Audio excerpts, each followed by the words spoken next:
ज्याच्यासाठी तुम्ही धावू राहिले ते जर परिपूर्ण केलं तरी भगवंता तुम्हाला कधी दिल्याशिवाय राहणार. कष्ट कितीही करा, एक परत आठवण ठेवा.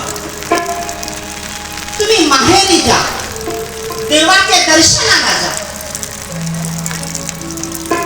गुरुचे दर्शनाला जा, सगळ्या संबंधींचे दर्शनाला जा. आता मराठीत काय सांगते ते काही मला माहिती, पण मी सांगतोय, मला तुम्ही बी सांगा, बरोबर? आपण गप्पा कर की एक वस्तू करायची आहे, वानोळा घ्यायचा आहे. वानोळा माहिती? माहेरला गेले तरी वानोळा घ्या आणि माहेरहून सासरला आले तरी वानोळा घ्या. ते वानोळामध्ये परमार्थ बसलेला असतो.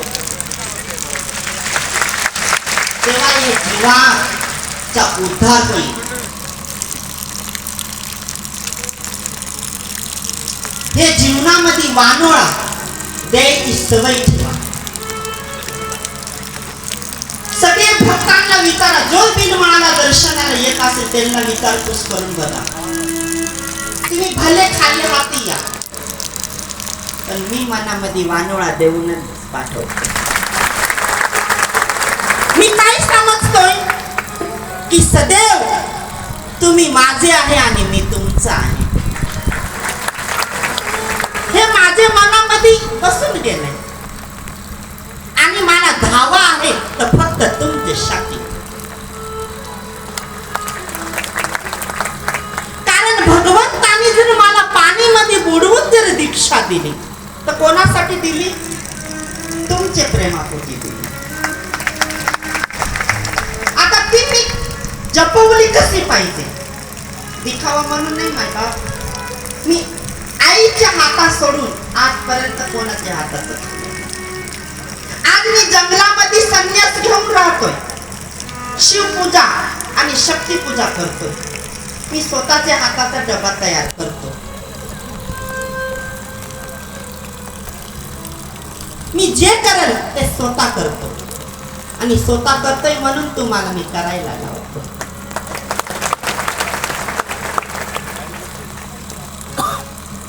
मी आज भगवंताने काय सांगितलं की श्रावण महिन्यामध्ये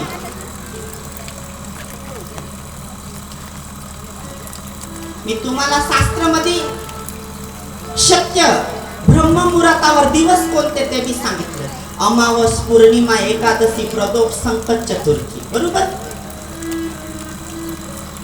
ये 5 दिवशी ब्रह्महत्या कधी करू नये.